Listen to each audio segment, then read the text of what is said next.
فاطمة حميدة الحمد من أبو راسين. عمري 50 سنة وما عندي لا ولد ولا بنت. جوزي مرضان وراح وخلاني. كنا اثنين بالحديقة ومرض وراح واني ضليت بالحديقة.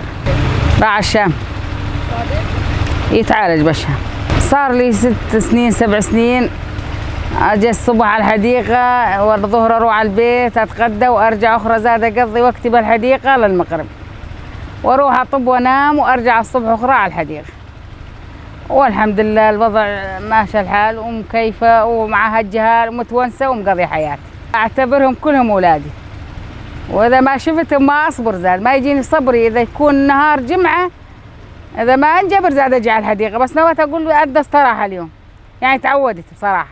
تعودنا نسير القصف ونتقبى شويونا بالدار، يروح على القصف نطلع.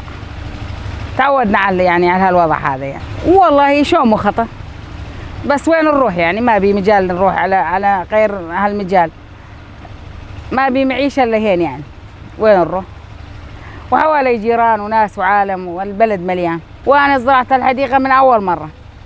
الصجر هذا جابوا لي هيك. وانا زرعته 11 قلاب تراب فرشته بالحديقه. 11 قلاب بالعربانه فرشته. وزراعتها عشب اصطناعي. والحجر هذا تشوفين النافوره كله نقلته وساعات تزلمه بيه. وكنا مسوين بوفيه اسمه هاي قراط دكان يعني ما عارف انتوا شو تقولوا له شنو. وكنا اول شيء نفوت الجهال، سوينا الحديقه كانت نظاميه وقبل يعني الخراب ونفوت الناس بالجهال بالمصاري وحديقه يعني صارت حديقه ظابطه يعني. لما صار الضرب وانهزمنا خربت الحديقه وهسه الناس تفوت وتطلع عليها بلاش، كله عليه يعني.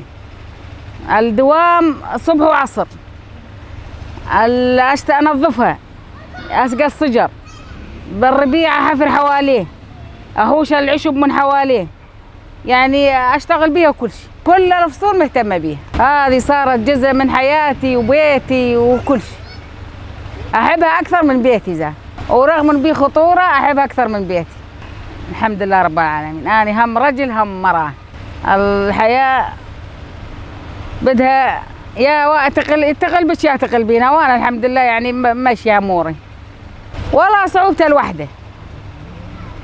وصعوبة انه مع الحزلة ان عندي ظن الحزضناي يشتغل ويجيب لي. إذا صار عمري 50 سنة من الصبح للمغرب بالحديقة. لا مو صح. احنا الاولين امتن منكم التالين. اشتغل 20 سنة النوب. الوضع يستقر ونسير بامان. وهذا شنو هو. واتمنى اني اروح على الحج وهذه اطلب الاحتلال ينسحب لنا. اطالب وادعي وان شاء الله ان شاء الله الوضع كله يستقر وان شاء الله ما ظل في شقب كل سوريا. هجرتنا، خذوا مشاريعنا، راحت بيوتنا، انهدت بيوتنا، شلون يعني؟ والحديقه تستقر وكنا نضحك وكنا مع بعضنا واحنا والاطفال والكليه.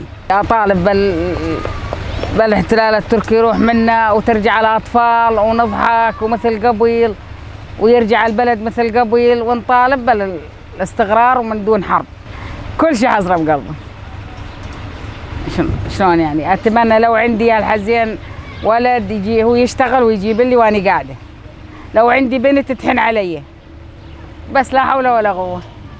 كلها برادة رب العالمين والحمد لله واني رضيانه بقدر رب العالمين وبارادته يعني. كل مرأة أتمنى أنها تطلع سبعة ونشيطة وهي توقف على رجليها وما تعتمد على الرجل. والله البلدية والناحية والمرأة كلهم والله العظيم زينين وأهلي وإخواني وولادي وما قصروا معي بكل شيء. كل حرمة تسمعني تعتمد على حالها وكل حرمة تثبت حالها. ومو كل الحريم بيعدها ناس سند والما عندها سند هي تعتمد على حالها.